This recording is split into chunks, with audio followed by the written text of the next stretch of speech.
todos. Iniciaremos uma live agora pelo programa de esquizofrenia. O tema é terapia cognitiva comportamental para tratamento de delírios e alucinações. Eu estou apenas checando aqui se a live está funcionando. Acho que está, né? Temos 4 pessoas online. Isso, está funcionando, então vou continuar seguindo aqui a programação. Bem, eu sou o Arthur Berberian, eu sou psicólogo clínico, tenho proficiência em terapia cognitiva comportamental, também tenho doutorado em psiquiatria e psicologia médica pela Unifesp, e o ProESC foi e ainda é um programa que contribui demais para a minha formação. Eu sou extremamente grato por tudo que o ProESC proporciona, né? Proporcionou para mim e para tantas pessoas, né, que passaram por aí, que estão aí, né, se formando e se relacionando, né, com essa com a esquizofrenia, né, e buscando caminho sempre para melhoria de qualidade de vida, de tratamentos, né? E a terapia cognitiva comportamental é mais uma proposta baseada em evidências, baseada em ciência, né? Na verdade, é o tratamento psicológico mais recomendado pelos guidelines, né, pelas diretrizes, como o tratamento psicológico que mais apresenta resultados para tratar sintomas da esquizofrenia. É muito importante a gente ter em mente que a terapia cognitiva comportamental é um tratamento complementar ao tratamento médico, né? O tratamento médico é prioritário, né? E o tratamento psicológico ele vem complementar, assim como a terapia ocupacional, assim como a neuropsicologia, né? E assim como tantas outras áreas da saúde mental que devem ser envolvidas para o tratamento, devem estar envolvidas para o tratamento da esquizofrenia. Como é que eu vou dividir essa live? Eu vou dividir em 2 momentos. O primeiro momento eu vou falar sobre terapia cognitiva comportamental de modo geral. Quais são os princípios básicos? Por quê? Porque se a gente não estabelecer a pedra fundamental ou as pedras fundamentais desse tratamento, todo o restante, né, de como a gente aplica isso na esquizofrenia ou para tratar delírios e alucinações, a gente fica sem base, né? Então, não consegue dar seguimento, né? Então, isso é fundamental. Para quem já conhece esses princípios, fica como um convite para revisão, né? E é sempre bom revisar esses conceitos mais básicos e também fundamentais aí, né? Então, eu vou mudar a minha câmera para usar o apoio aqui de um slide que eu tenho no PowerPoint para facilitar a explicação. Tudo parte deste modelo aqui. O tratamento da terapia cognitiva comportamental sempre partirá deste modelo aqui, ó. Será que... Pronto. Então aqui eu tenho o modelo cognitivo para vocês enxergarem aqui. E tá vendo que aqui embaixo está escrito, né? O modo como pensamos ou interpretamos uma situação que vivemos determinará o que sentimos e o nosso comportamento. Então vocês percebem que a maneira como interpretamos ou pensamos as coisas vai ter uma influência, o modo como interpretamos influenciará diretamente como sentimos, ou seja, nossas emoções, e depois como nos comportamos. Então o modelo basicamente é esse daqui, ó. As pessoas, frente a uma situação qualquer, elas pensam, elas interpretam essa situação, né? Essa situação vai despertar emoções e comportamentos, né? E vocês podem perceber que as setas elas são bilaterais, né? Elas têm, em cada ponta da seta você tem, ela é bidirecional, né? Você tem uma seta apontando aqui e uma seta apontando aqui. Isso mostra que o pensamento influencia a emoção e a emoção influencia o pensamento. O pensamento influencia o comportamento influencia o pensamento e o comportamento também influencia as emoções e as emoções também influenciam o comportamento. Ora, por que isso é importante, gente? Isso é importante porque, na prática, tudo isso acontece ao mesmo tempo. E normalmente a gente só sente bem ou mal. Se hoje eu estou de bom humor, se hoje eu estou de mau humor, se eu estou mais irritado, se eu estou mais triste, se eu estou mais desconfiado, né? Tudo isso é o modo, determina o nosso estado momentâneo de humor. Claro que se eu estiver sofrendo de uma depressão, a gente vai estar numa alteração de humor em várias semanas, às vezes anos até, né? Em que sempre a gente vai ter uma tendência de estar sentindo as coisas de um modo um pouquinho mais triste, né? Um pouquinho mais com falta de prazer, né? Com menos prazer nas coisas, mas isso é uma coisa mais geral. Aqui eu estou falando de modo específico, né? Cada situação que a gente vivencia, a gente tende a ter uma opinião a respeito, a gente tende a ter um julgamento a respeito, uma crítica a respeito. Mesmo que você não tenha consciência de que faz isso. Às vezes a gente tem uma opinião a respeito de algo, mas nem percebe que tem. Inclusive a gente toma a nossa opinião sobre o ato, sobre o fato, né, como verdade muitas vezes.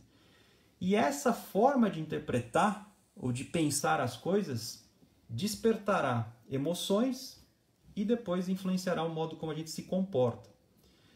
Então, essa é a pedra fundamental da terapia cognitiva comportamental.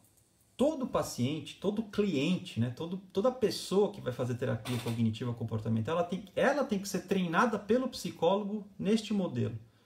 O psicólogo treina a pessoa. Não importa a doença que ela esteja, o sintoma que ela esteja sofrendo. Ela pode ter delírio, ela pode ter alucinação, ela pode ter depressão, pode ter toque. Ela pode estar indo fazer tratamento apenas para autoconhecimento, né? Ela pode, por a razão que for, sempre que ela senta na cadeira da terapia, né, para fazer psicoterapia cognitiva comportamental, ela vai ser treinada a identificar pensamentos e depois ela vai ser treinada a entender como é que esses pensamentos influenciam o modo como ela sente e depois o modo como ela está se sentindo e pensando, isso influenciará provavelmente o modo como ela se comporta. Então, o primeiro passo é esse. Então, eu vou dar um exemplo para que a gente fique mais craques ou mais conscientes desse modelo na prática de vida aqui, né? Então, vamos lá. Aqui, eu tenho uma situação. Ó. Eu estava caminhando, né? Aqui, né? Bem aqui. Eu estava caminhando pela rua e avistei Maria. Eu acenei para ela, mas ela não acenou de volta. Olha que interessante. Eu estava andando e a Maria... Vou pôr aqui para não ficar tremendo. Estava caminhando, né, pela rua, vi a Maria, acenei para ela, dei um tchau para ela, mas ela não respondeu de volta. Né? O fato da Maria não me responder de volta, eu posso pensar o seguinte: puxa vida, eu acho que a Maria não gosta de mim. Né? Se eu pensar que a Maria não gosta de mim, como é que eu posso me sentir? Será que eu gosto de pensar que a Maria não gosta de mim? Se eu gosto da Maria, considero a Maria minha amiga, mas eu acenei para ela e eu acho que ela me enxergou, mas mesmo me enxergando ela não respondeu, puxa, eu posso pensar que ela não gosta de mim, né, no fundo. E quando eu penso que ela não gosta de mim, como é que eu me sinto? Eu me sinto triste. A partir disso, se eu começo a achar que a Maria não gosta de mim, a próxima vez que eu enxergar a Maria, ou me encontrar com a Maria, eu posso evitar a Maria. Eu posso começar por a Maria não gostar de mim, eu posso começar a me comportar como evitando a Maria. Eu posso reduzir as atividades sociais com a Maria. Né? Se eu vou num evento, eu sei que a Maria está lá, eu evito, né? Não chego tão perto mais dela. Né? Você viu? Então, esse comportamento de evitação da Maria aconteceu porque eu interpretei o fato dela não falar oi para mim como ela não gostando de mim, tá?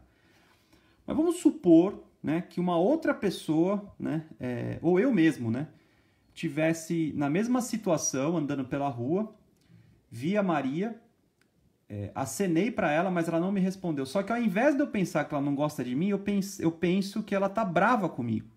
Então não é que a Maria não gosta de mim, ela tá na verdade brava comigo. Então olha, quando eu penso que ela tá brava comigo, eu não fico triste. Como é que eu fico? Eu fico preocupado. Né? Você vê que o sentimento aqui pode mudar. Por que que mudou? Porque a interpretação do fato foi outra. E aí como é que eu posso me comportar quando eu estou preocupado? Eu posso ligar para ela. Ou quando eu me encontrar com ela, eu pergunto: Maria, no outro dia eu estava andando pela rua, acenei para você, eu vi que você não acenou de volta, você tá chateada comigo? Eu fiz alguma coisa para você, né? Então aqui, você vê que o comportamento muda. Nesse exemplo aqui, se eu penso que ela não gosta, eu reduzo a atividade, evito. Se eu penso que ela tá brava, eu posso, na verdade, ir até ela e perguntar para ela e testar a realidade. Será que, de fato, ela tá brava? E, de repente, a Maria fala: não, não é nada disso, né? Ou, não, de fato, tô chateado com você, porque aquele dia você falou isso, isso, isso, tal, tal, tal. E aí, a partir daí, você vai tentar resolver a situação. Numa terceira e última possibilidade, é a mesma situação. Eu estava caminhando na rua, vi a Maria, acenei para ela, mas ela não acenou de volta. Só que qual que é a interpretação que eu faço? A Maria não me viu. Quando eu penso que a Maria não me viu, o sentimento ele é neutro. Ela não me viu, por isso que ela não me acenou de volta. Na próxima vez, eu até esqueço da situação, falo para ela oi normalmente e a vida segue completamente. Então, qual que é o ponto principal desse slide aqui? Qual que é o ponto principal da terapia cognitiva? Qual que é a mensagem desse slide aqui? A mensagem é a seguinte, pessoal. A situação é a mesma. Andei pela rua, vi a Maria, acenei para ela e a Maria não devolveu o aceno, não falou oi de volta. Se eu interpretar que ela está brava, o sentimento vai ser e provavelmente o comportamento será em decorrência desse sentimento, e esse sentimento foi em decorrência dessa interpretação. A mesma situação, se for interpretada de outro modo, a Maria não gosta de mim, ou não está brava comigo, ou a Maria na verdade não viu, o sentimento modifica. Então, o que a terapia cognitiva mostra para nós? Que muitas vezes nós tomamos como verdade, nós tomamos como realidade, não o fato em si, mas nós tomamos como realidade o modo como interpretamos o fato. A gente nem para pensar nisso. Se eu acho que a Maria não gosta de mim, aquilo é verdade. E aí, se aquilo é verdade, eu já começo a me sentir mal. E aí, se eu me sinto mal, provavelmente eu vou ter reações fisiológicas, né? Alguém já deve ter ficado ansioso aqui, todo mundo, né? Impossível alguém não ficar ansioso, ainda mais nessas épocas de pandemia. Então, quando eu penso assim, vamos pensar, é uma situação bem comum hoje em dia, né? Nossa, será que eu peguei coronavírus? De repente você não saiu de casa, não tem nenhum fato que mostre que você ficou contaminado, mas se você pensar que pegou coronavírus, isso já vai fazer você ficar ansioso. Você ficando ansioso, você já vai liberar vários hormônios, né? Você libera adrenalina. Por quê? Porque para o seu cérebro, o fato de você ter coronavírus ou o fato da Maria estar brava comigo, mesmo que não seja verdade, mas se eu interpretar isso como verdade, eu já vou disparar um monte de hormônio, adrenalina, cortisol, né? E isso tudo vai me fazer ter reações fisiológicas. Essa reação fisiológica que muda o meu estado fisiológico e emocional, eu ainda posso interpretar que tu tá vendo, isso é verdade, porque inclusive eu senti que isso é verdade. E aí você vai se comportar ou para se defender, né, disso, ou para eliminar a sua ansiedade. Então percebe, tudo parte do modo como você interpreta as coisas. Agora, o fato em si, a gente não sabe o que aconteceu. Por que a Maria não acenou para mim? Eu não sei se ela está brava, eu não sei se ela está preocupada, eu não sei se ela não viu, eu não sei. Então, na verdade, se a gente começar a treinar os nossos pensamentos, né, para ter um contato com a realidade mais flexível e menos determinado pelas nossas opiniões, né, pelas nossas interpretações, é possível que as nossas emoções e os nossos comportamentos também se modifiquem. Para fechar esse primeiro ponto aqui, a gente pode pensar o seguinte: eu não consigo controlar os fatos da vida, né? Os fatos do dia a dia, a vida em si, eu não controlo. Mas o modo como eu interpreto os fatos, isso eu posso controlar. E aqui, isso é maravilhoso, porque eu posso ter liberdade. A liberdade do ser humano, quando a gente está pensando em terapia cognitiva, ela não depende do que acontece conosco. Se eu tenho ou não uma doença, se eu sofro ou não de um sintoma.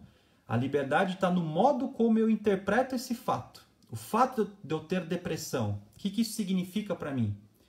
O fato de eu ter alucinações, o fato de eu ter delírios, né?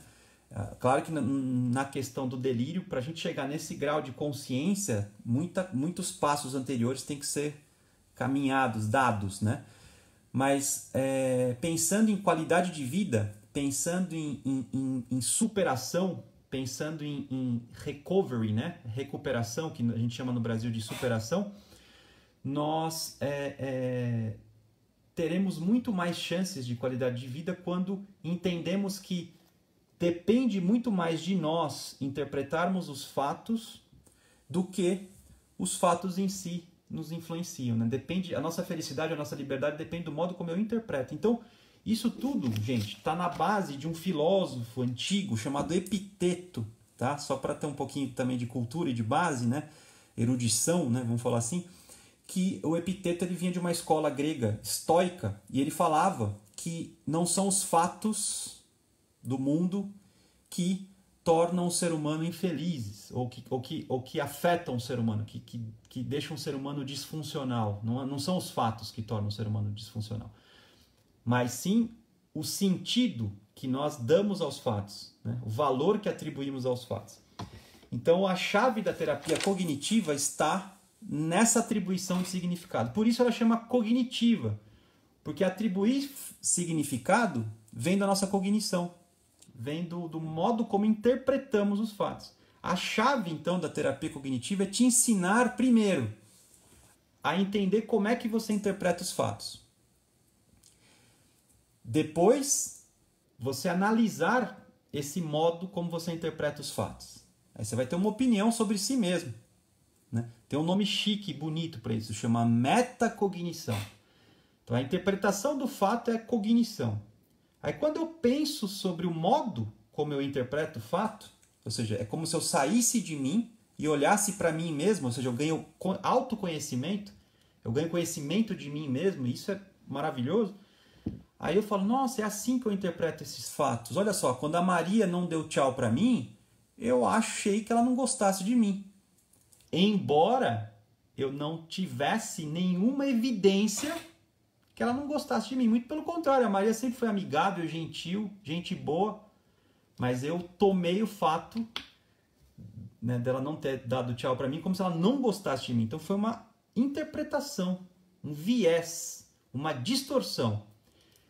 Todo ser humano, sem exceção, todo ser humano, sem exceção, interpreta a realidade de modo distorcido. É impossível enxergar a realidade nua e crua.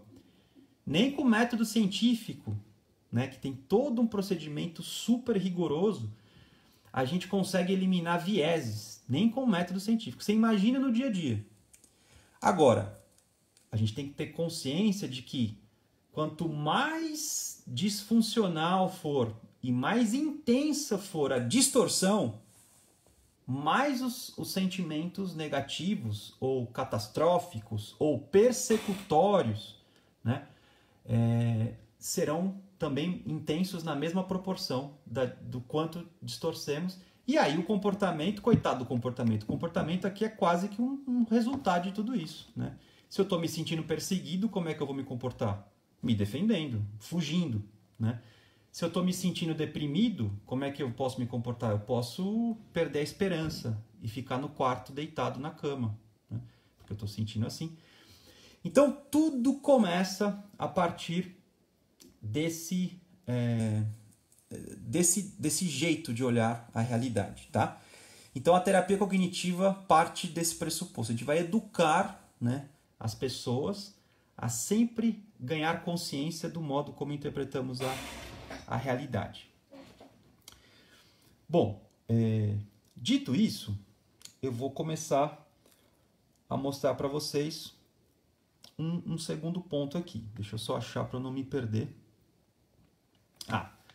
Então, é muito importante a gente ter consciência de que isso tudo é muito rápido, né?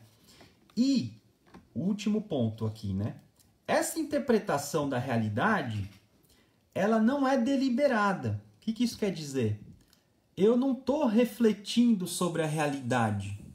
Essas interpretações, elas são prontas e automáticas.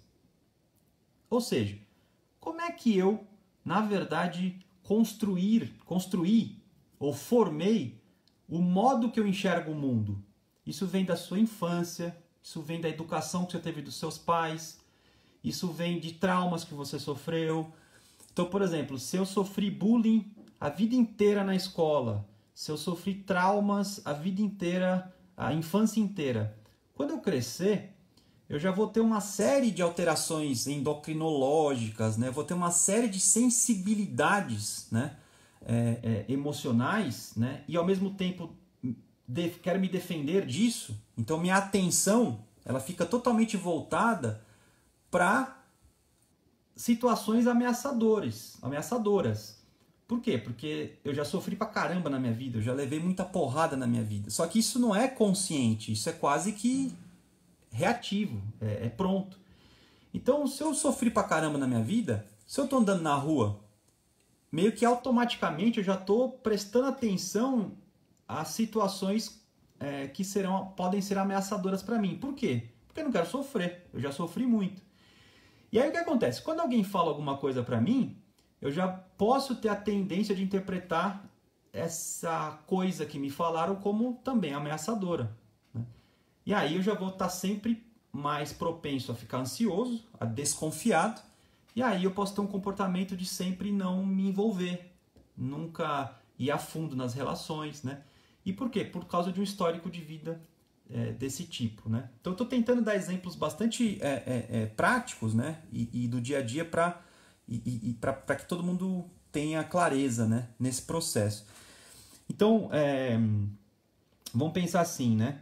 Um último exemplo aqui. Uma paciente, uma vez um paciente homem uma vez reclamou para mim que quando ele deixava a camiseta, uma vez ele deixou a camiseta jogada, né?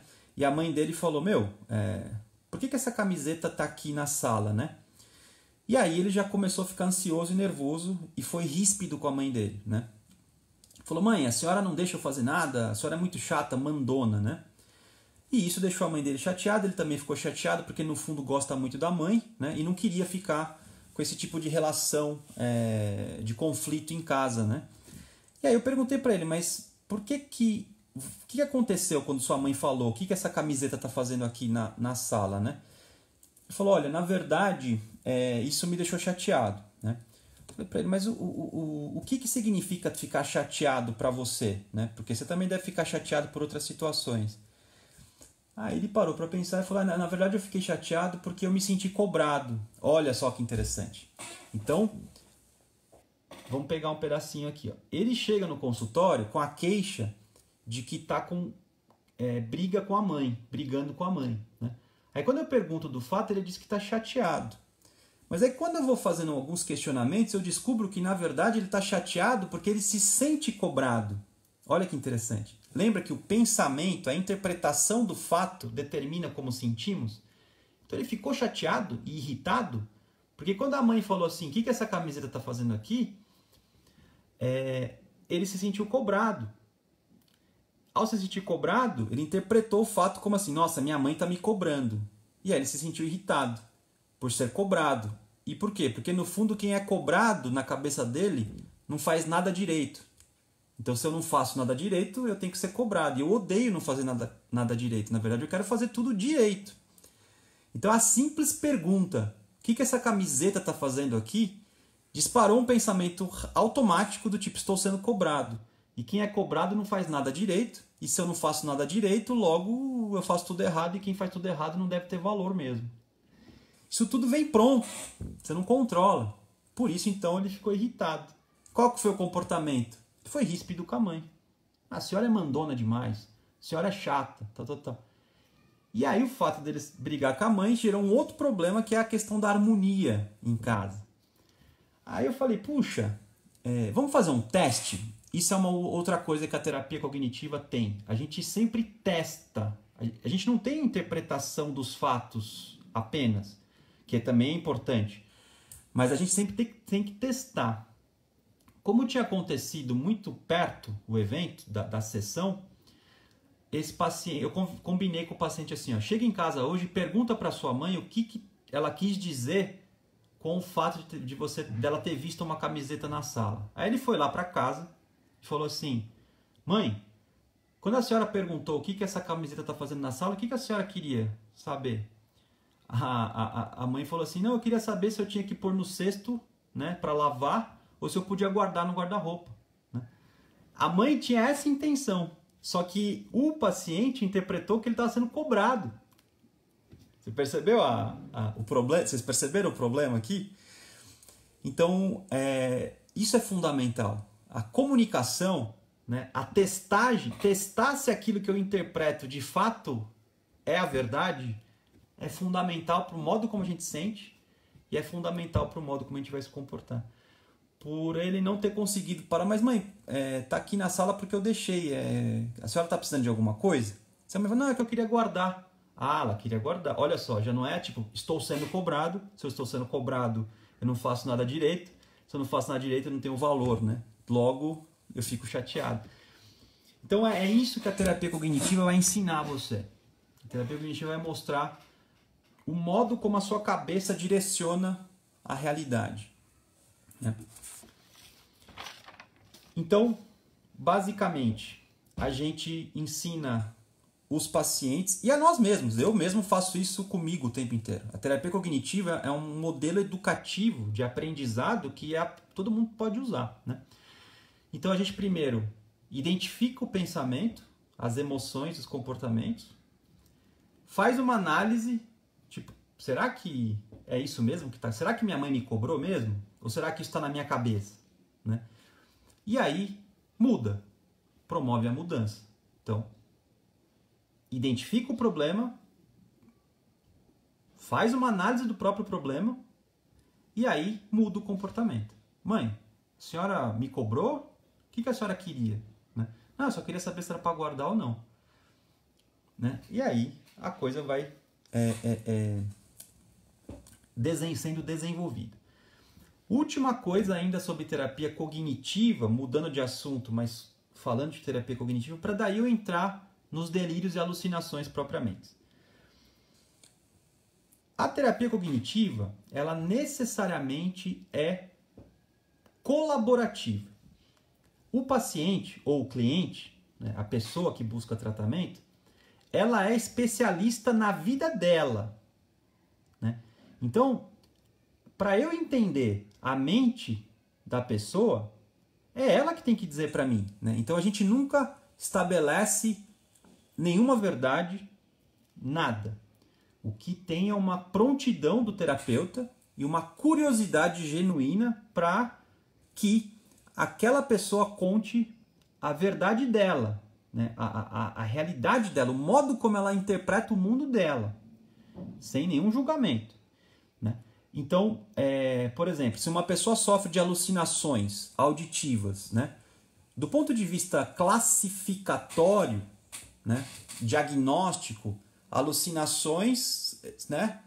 Todo mundo que sofre de alucinação vai receber a mesma classificação, alucinações auditivas. Porém, cada ser humano vivencia a alucinação auditiva do seu modo.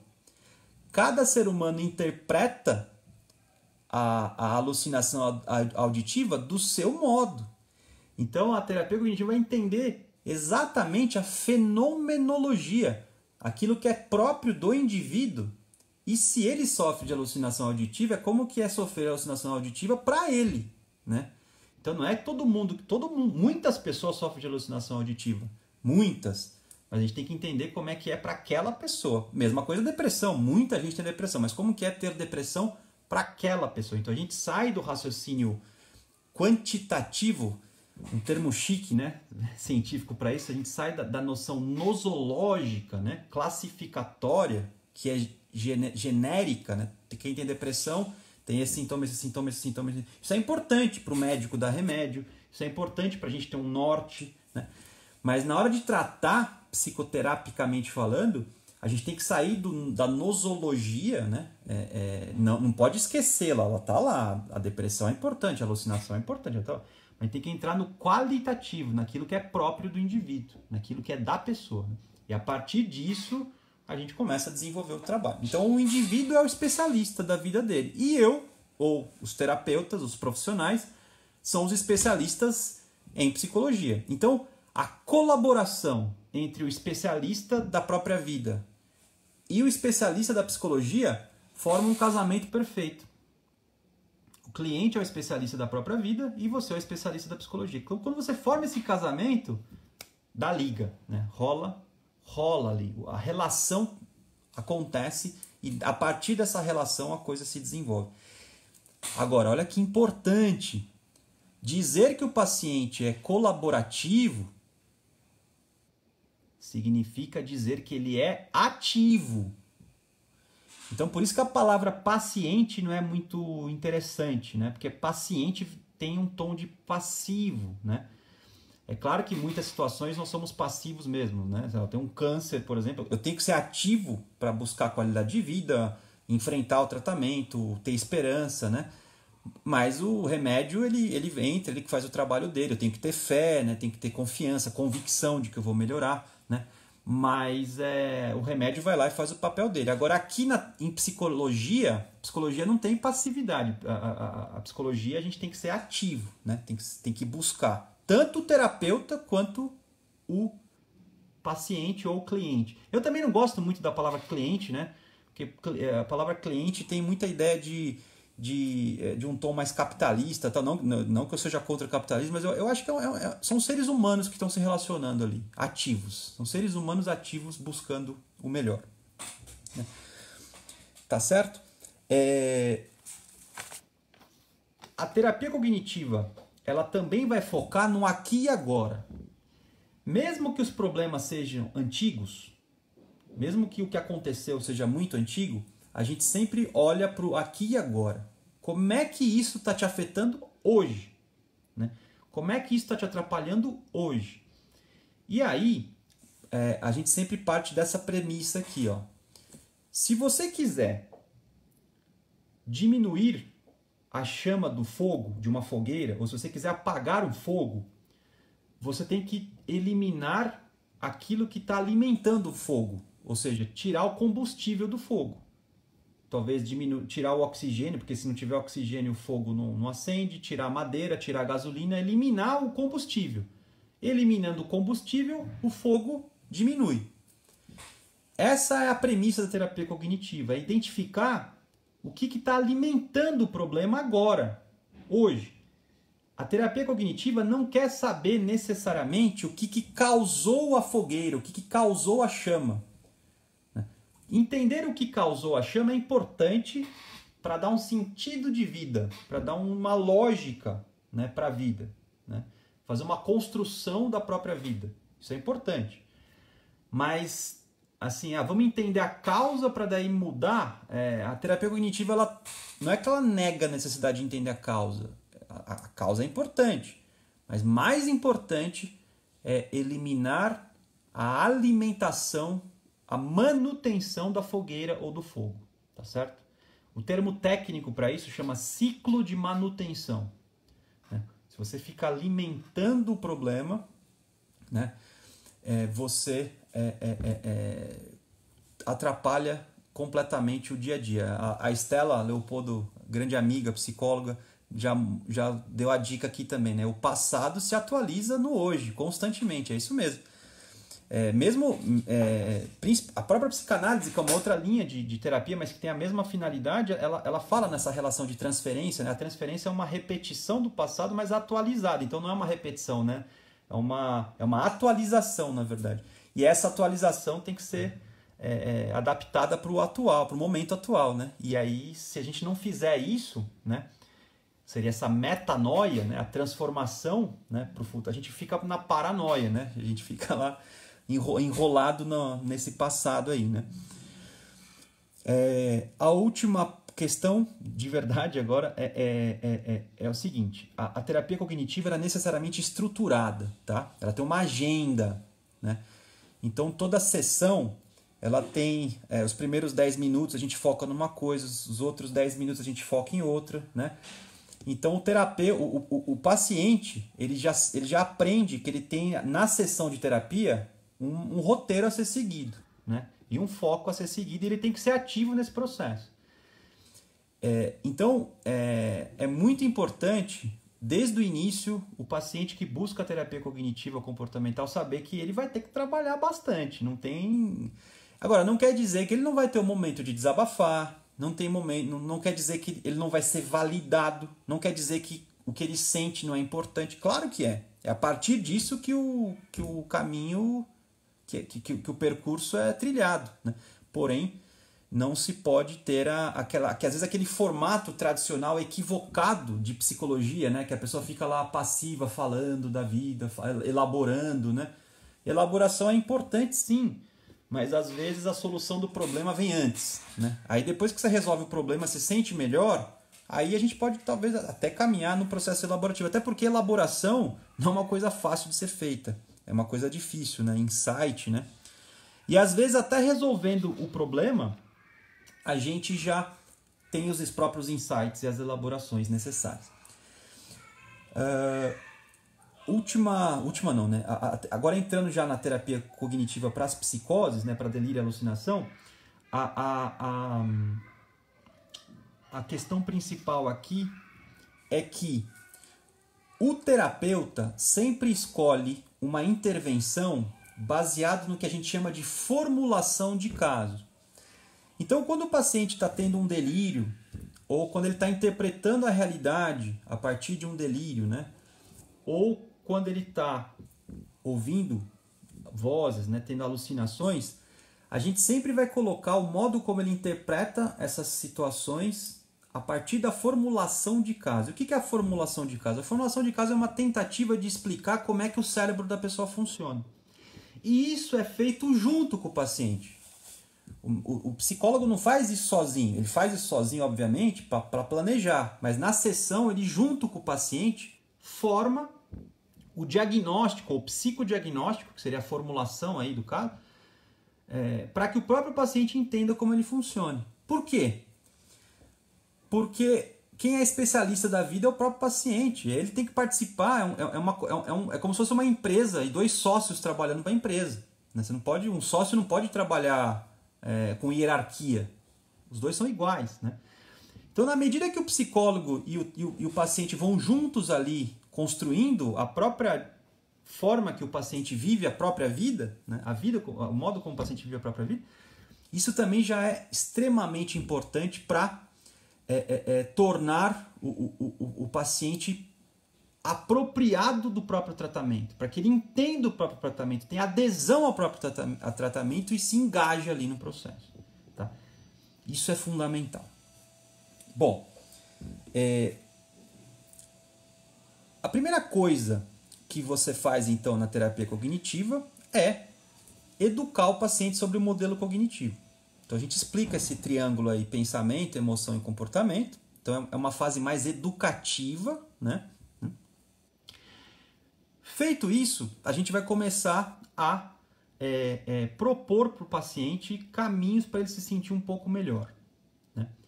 Então, dependendo do caso, gente, né, o que faz um paciente se sentir melhor não é intervir diretamente nas alucinações e nos delírios. Né? Inicialmente, é importante você trabalhar diretamente na melhora da qualidade de vida do paciente.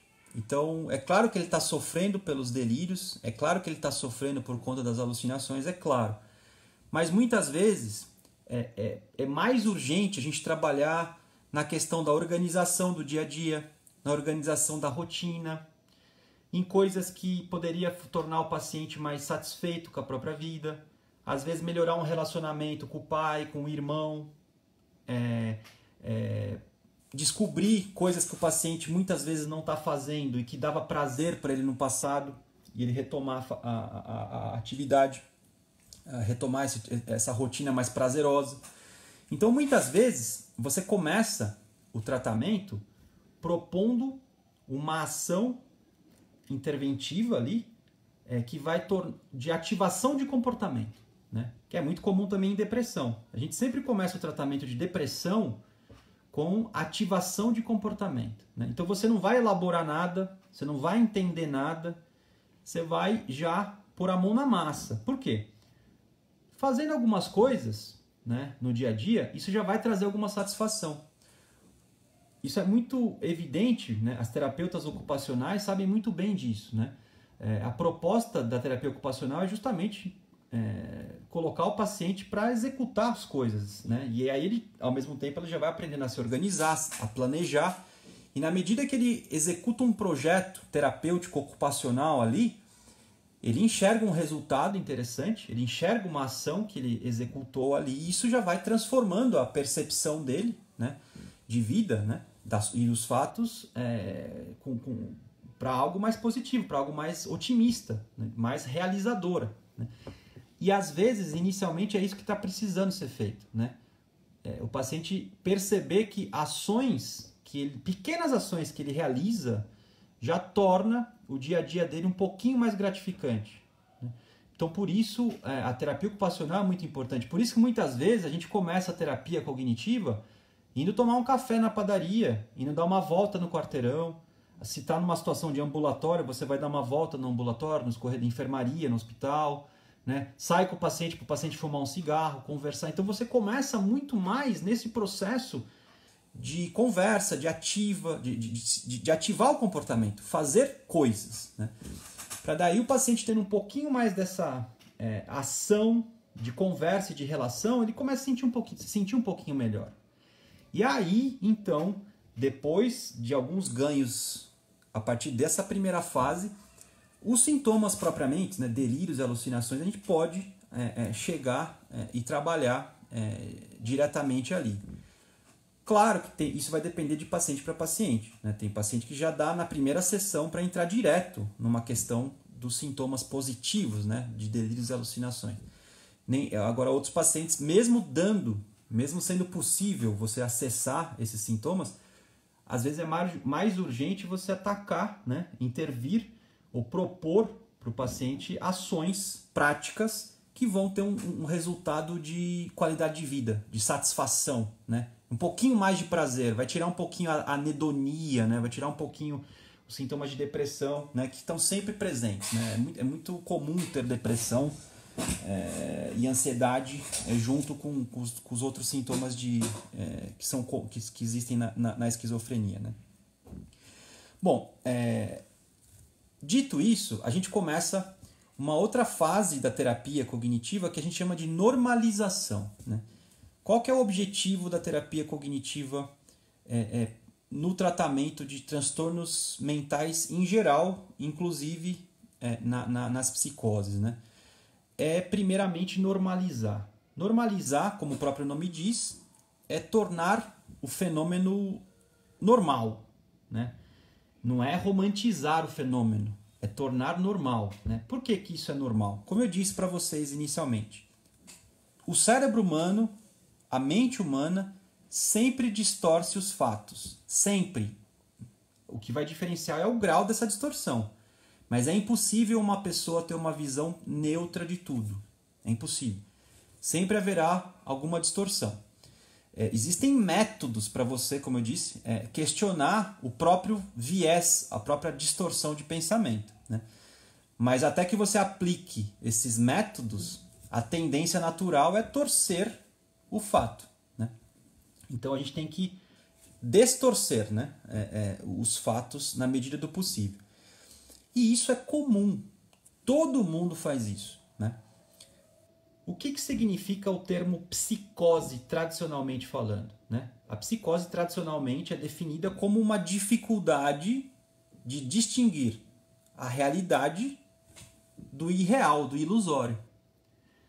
Então, quando eu penso que algo ilusório é real, eu estou distorcendo os fatos. Só que, claro, aqui eu estou distorcendo numa intensidade muito elevada. Muito, muito elevada e bastante cristalizada, rígida. Mesmo que eu mostre evidências contrárias, a evidência contrária é negada, né? E o que fica é a ideia irreal, mesmo que ela seja ilusória, né? Mas também é uma distorção. Então, psicose basicamente é definida por isso, uma distorção tamanha a ponto daquilo que é irreal ser tomado como verdade e a verdade ela é desconsiderada. Agora, olha que interessante. Pessoas que sofrem só de depressão, elas também distorcem bastante a realidade. Só que a distorção na depressão estão sempre associadas a valor, alto valor, o valor que a pessoa tem de si mesma. Então ela sempre tem uma sensação de desvalor, ela não vale muita coisa, ela é desvalorizada por ela mesma, né? Ou ela imagina que os outros não dão valor para ela, né? E ao mesmo tempo ela tem uma sensação de ineficácia. Normalmente as pessoas que têm depressão, elas têm um viés, uma torção, um autoconceito, né, de que elas não têm valor e de que elas não têm eficácia. E mesmo que você comprove para elas que isso não é verdade, elas continuam acreditando que são ineficazes e desvalorizadas, né? Isso é muito importante. Anorexia, uma outra doença, né? Anorexia, a pessoa tem uma distorção da imagem corporal, né? Você mede o corpo da pessoa, mostra o corpo da pessoa, a pessoa inclusive chega a ser internada, né? Porque pode, por desnutrição, né? Obviamente, mas ela ainda sofrendo tudo isso, ela continua a acreditar que o corpo dela tá gordo, né? Tá fora de forma, né? Uma ideia fixa, uma crença falsa da realidade, né? O pânico, por exemplo, a pessoa também tem uma crença distorcida sobre o que nesse caso? Segurança física. Vou ter um infarto, vou ter um AVC, eu vou morrer, né? E na verdade não vai morrer coisa nenhuma. Ninguém morre de transtorno de pânico, ninguém morre de um ataque de ansiedade, né? Mas no momento que está acontecendo, você pode provar o dado para ela, ela vai achar que está morrendo, né? E por fim o toque, transtorno obsessivo compulsivo. Qual que é a crença fixa que o toque tem? O toque tem uma fusão entre pensamento e ação. A crença é, se eu pensei algo, esse algo vai acontecer. Então, por exemplo, se eu pensei que eu estou contaminado, eu estou contaminado. Não tem uma desconexão entre pensar e a realidade. Porque eu posso pensar que eu estou contaminado, ficar um pouco ansioso, mas não, na verdade não tem como eu estar contaminado. Acabei de tomar banho, né? No toque isso não acontece, né? Se eu penso que eu estou contaminado, na verdade eu estou. E aí, se eu estou, aí eu começo a ter compulsão para me limpar, né? Começo a ter ritualística e tudo mais. Percebe, então, que tudo é distorção de pensamento? Uma alucinação, não a alucinação em si, mas o modo como eu interpreto a alucinação, ela também vai torcer o dado da realidade. Então, por exemplo, eu escutei uma voz, né? Se eu achar que essa voz é de um... Como eu já, primeiro, olha que interessante. O primeiro paciente que eu atendi na vida com psicose, né? Estava no 4º ano de psicologia. Essa paciente escutava a voz no programa da saúde da família, na periferia. Foi o primeiro atendimento que eu tive. Ela falava, essa voz aqui é do... Ela falava do Lúcifer, né? Do arcanjo decaído. Então veja, se eu interpreto que essa voz é do Lúcifer, nossa... Agora, se eu pensar assim... Se eu conseguisse pensar assim, né? A voz é uma manifestação da doença que eu tenho, da esquizofrenia, né? Então isso aqui é um sintoma da minha doença, não é o Lúcifer falando, é uma manifestação da minha doença. A interpretação do fato é completamente diferente.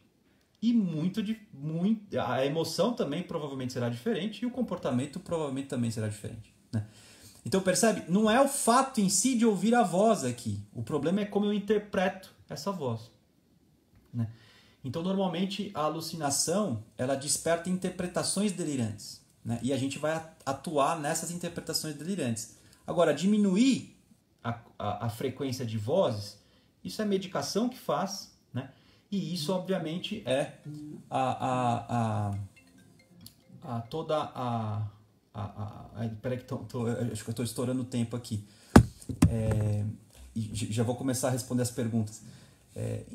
Então é mais a interpretação dos fatos, né, e da alucinação que é o problema do que o próprio fato em si, que é ouvir voz. Então, muitas vezes, o processo de superação de qualidade de vida envolve muito mais a gente educar a mente de como interpretar os fatos, no caso uma alucinação, e não que ouvir vozes é leve, né? É muito complicado, atrapalha muito a atenção, a qualidade de vida. Porém, o modo como eu interpreto o fato de ouvir vozes prejudica ainda mais a qualidade de vida do paciente. Bom, deixa eu responder as perguntas aqui, por conta do tempo, né? Cristiane, autocontrole é um exercício constante, independente da condição mental, certo? Isso mesmo, Cristiane. Na verdade, assim, Cristiane, também não precisa ter aquela noia, né? Vamos usar o termo noia aqui, né? Aquela super preocupação que algumas pessoas têm, né? Do tipo assim, olha, eu tenho que sempre estar prestando atenção no que eu penso. Porque às vezes algumas pessoas buscam autocontrole porque, por exemplo, elas tendem a ter um padrão perfeccionista, elas tendem a ter um padrão ansioso, né? Então, às vezes, autocontrole para esse perfil de paciente, às vezes não é muito legal não, né? Autocontrole ou busca por muito autocontrole pode ser também um sintoma ansioso, né? Então vai depender muito da formulação do caso. Eu mencionei rapidamente aqui, né? Mas assim, aí lembra aquela história que o paciente é o especialista da própria vida e o terapeuta é o especialista da psicologia, né? Então, o terapeuta como especialista da psicologia vai tentar entender assim, autocontrole é um exercício constante. Dependendo de como você funciona.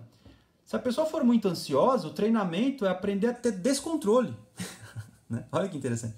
O descontrole aqui pode ser o tratamento. Né? Inclusive tem uma terapia chamada aceitação e compromisso, que está dentro das terapias cognitivas. Né? Então, às vezes o tratamento é justamente abrir mão. Por outro lado, quando eu sou invadido por pensamentos automáticos que distorcem a realidade, ou torcem, melhor falando, a realidade, isso me torna disfuncional, aí o autocontrole é necessário.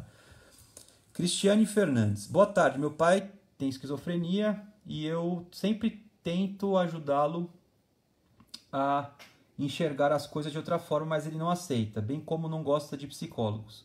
Como convencê-lo a fazer terapia?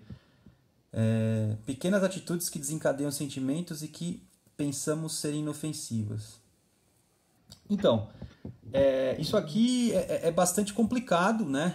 Mas ao mesmo tempo você pode convidá-lo, né? Devagarzinho, né?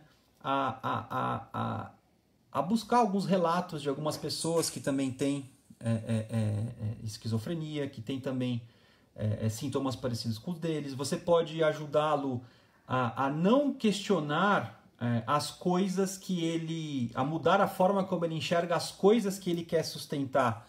Mas você pode ajudá-lo a mudar a forma de ver coisas que para ele são mais simples, né? Aí, na medida que ele enxerga que mudar a forma de ver as coisas que para ele não são tão significativas, ele pode ter um pequeno insight de que quando ele muda a forma de ver, ele pode ter algum ganho. Então, de um modo indireto, ou seja, atacando ou agindo por uma via indireta ao que o incomoda, ele pode depois ser um degrau para chegar no aspecto direto, né? A Cristiane perguntou, calma. Daisy, poderia falar sobre reestruturação e ativação comportamental? Ativação comportamental é muito simples e bastante intuitiva até, né? Por exemplo, tem paciente que fica dias sem tomar banho, né? Então, e sem escovar o dente, né? Então, por exemplo, eu tenho paciente que a gente pede para ele comprar uma pasta de dente. Inclusive, nessa semana a gente teve uma atitude assim. A gente pede para o paciente comprar uma pasta de dente e uma escova de dente e colocar na mochila, além da escova de dente de casa. E se ele não escovar o dente, a hora que ele chega na terapia, a gente pede para ele escovar o dente na própria terapia, né? E aí o fato dele escovar o dente na terapia, é impressionante, ele sente melhor, né? Realmente fica melhor, né? A boca, né? Se você consegue fazê-lo tomar banho, né? Aí tudo vai depender de como você vai fazer isso. Se o paciente é muito grave, ele vai precisar de um apoio, um AT, um acompanhante terapêutico, ou envolver alguém da família, um terapeuta ocupacional, um psicólogo comportamental que sai com ele para fazer as coisas.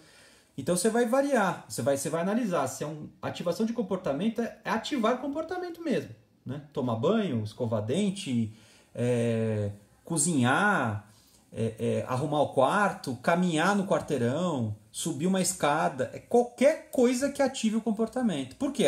Fazendo alguma coisa, você muda a sua fisiologia corporal.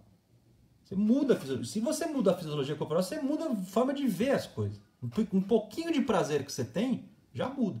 E aí você já começa a ter, devagarzinho, né, caminhos de melhoria. Agora, não pense que, sei lá, se eu tive 2 semanas de comportamento ativo, né, se eu tiver um estresse, eu posso voltar para o padrão anterior.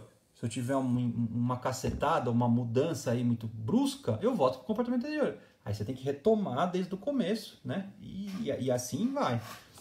Então, muitas vezes é o primeiro passo. Se vocês depois procurarem ativação de comportamento no YouTube, assim, tem uma série de vídeos bons, assim, fáceis, né? De seguir. Deixa eu ver outras perguntas aqui. Já no fim, acabei ficando só na normalização, né? Mas a gente pode combinar. A gente vai ter um curso, né? Daqui a um tempo, organizado pelo Proesc, de 8 horas, né? Vai ser um curso voltado para o tratamento da esquizofrenia, né? De modo geral, para delírios e alucinações, mas para esquizofrenia de modo geral. E a gente vai ter um curso bem interessante, né? 8 horas dedicados a tudo isso, né? Deixa eu ver alguma outra pergunta aqui. Júlia Lamardo. Muito importante mencionar a AT. Conte mais um pouco sobre esse trabalho para aqueles que não conhecem. Deixa eu só ver aqui. Estou em busca de tratamento de reabilitação cognitiva. Bom, isso aí acho que a pessoal pode responder. Acho que eu estou no lugar errado aqui. Jaqueline Ferraz. Doutor, o que fazer com os pacientes no momento em que estiver delirando e tal delírio for algo prejudicial? Como convencer a não fazer aquilo, por exemplo? Meu filho falou ontem que precisava sair por aí e voltar a fazer missões. Então, no momento da crise, não adianta confrontar, né? O que tem que ser feito é um trabalho, né? De garantir a segurança do paciente, né? Tanto a segurança física como a segurança de quem está em volta, né? Então, se ele for fazer alguma coisa que seja prejudicial, é necessário... A palavra pode ser forte, né? Mas é preciso contenção, né? É preciso comunicação com o médico, se houver, né? Para o médico tomar as devidas precauções, porque na hora do surto, na hora da crise, é necessária uma intervenção medicamentosa, né? Inclusive calmantes, né? O paciente, se estiver na crise ali, isso tudo que eu estou falando de interpretação, comportamento e emoções, na hora do fato ali, isso não acontece, né? Ali no momento agudo, a coisa é justamente gerenciar a situação, tá? Então você tem que garantir que ele não vai fazer nada prejudicial, nem que isso envolva contenção. Agora, contenção não é, né, amarrar a pessoa e machucar ela, é conter. O que é conter? Garantir a segurança dela e a segurança de quem está em volta e tomar a providência de informar o hospital, informar o médico e ajuda aí medicamentosa para que esse paciente se acalme, né? Aí é uma intervenção mesmo, né? Química, né? O fato do paciente deixar de falar sobre o delírio e alucinação significa que ele não está tendo mais delírios? Luísa Lins. Não. Muito paciente para de falar até por perceber que quando fala isso gera muito problema, né? Então, não significa. Parar de falar não significa que não está tendo, tá? Pode ter sim. Agora, acho que por conta do tempo, né? Aqui, última pergunta e depois eu faço um fechamento. Tem um protocolo para se trabalhar com a esquizofrenia e as alucinações aditivas? Tem diversos protocolos, né? O protocolo que é padrão ouro é de um autor chamado Morrison. Eu vou escrever aqui para Ana Olivia, depois ela escreve. Só que tá em inglês, tá? E a publicação é de, acho que é 2008? Não, 2017. É um protocolo do Morrison. Eu não sei se é com R ou dois R's. Inclusive, a gente está publicando um capítulo num livro que o Dr. Ari está organizando, né, sobre tratamento de esquizofrenia, e lá a gente está explicando tudo, né, todos os protocolos que a terapia cognitiva tem para tratar delírios e alucinações. Mas tem um protocolo, tem um passo a passo, né? Para quem é profissional de saúde, eu recomendo esse livro aqui, ó. Esse livro aqui traz um protocolo bem legal, ó. Terapia cognitiva comportamental para doenças mentais graves. Aqui tem um protocolo para tratar delírio, para tratar alucinação, para tratar sintomas negativos, tudo passo a passo também. Pessoal da Inglaterra, né? Que a Inglaterra é pioneira em terapia cognitiva comportamental para esquizofrenia. A Inglaterra é pioneira. Mas basicamente, né, a terapia cognitiva ela vai sempre atuar, gente, não vai dar tempo, né, de falar muito, que vocês viram que eu vou me empolgando, né, e acabo entrando demais no assunto aqui, mas depois a gente pode repensar caminhos para especificar melhor alguns pontos. Mas basicamente, né, a terapia cognitiva ela vai atuar na identificação daqueles elementos que alimentam o problema. Então, de fato, não existe um tratamento psicológico que vai fazer o paciente parar de delirar, de ter delírios, né? Essa alteração de pensamento, principalmente na crise. Mas você consegue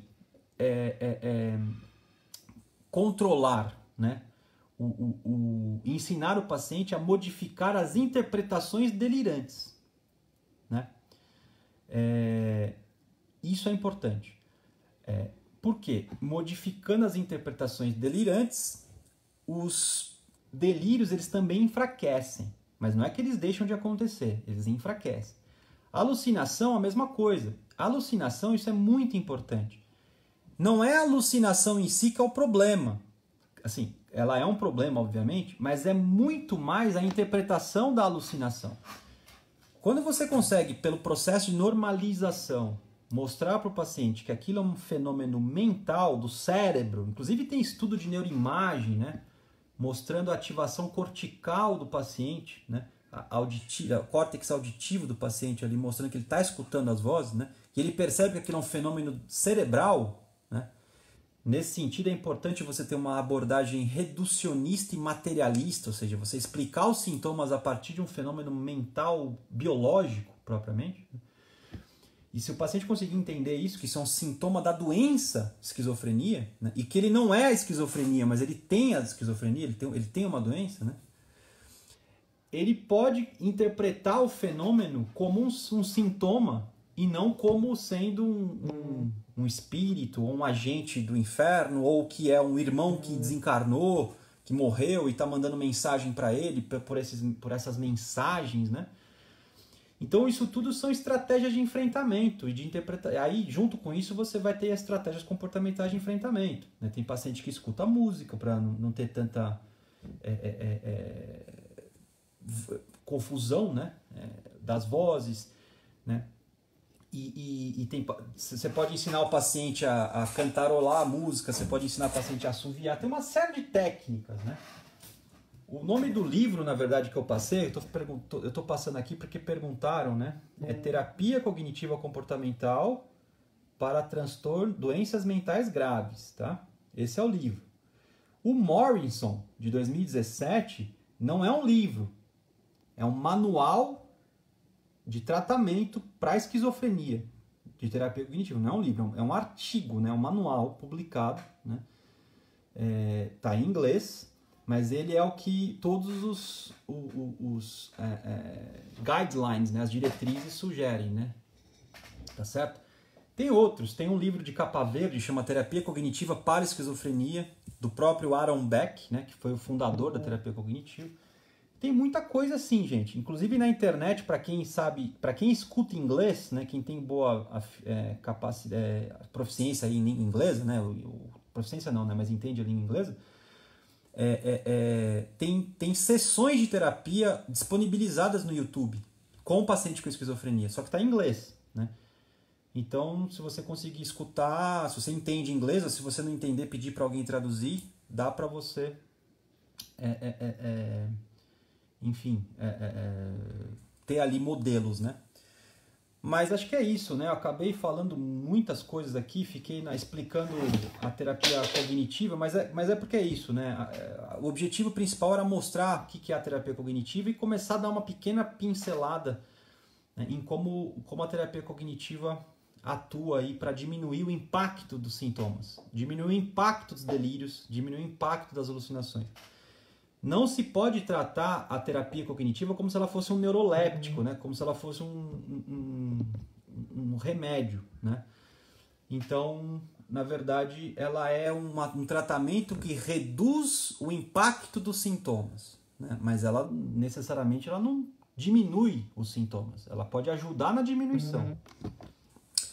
Gente, eu fico disponível para responder questões, né?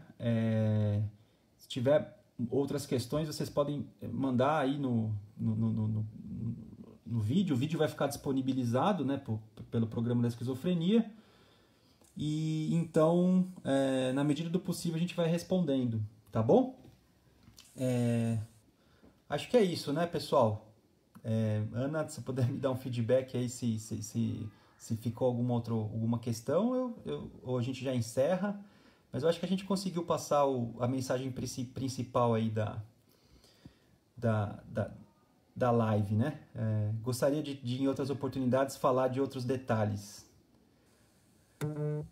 Bom, então é isso, pessoal. Um grande abraço, obrigado pela atenção, pela paciência e espero aí encontrá-los em outras oportunidades. Para os profissionais de saúde, teremos logo aí um curso, né, a respeito, com bastante detalhes. Um grande abraço e tudo de bom.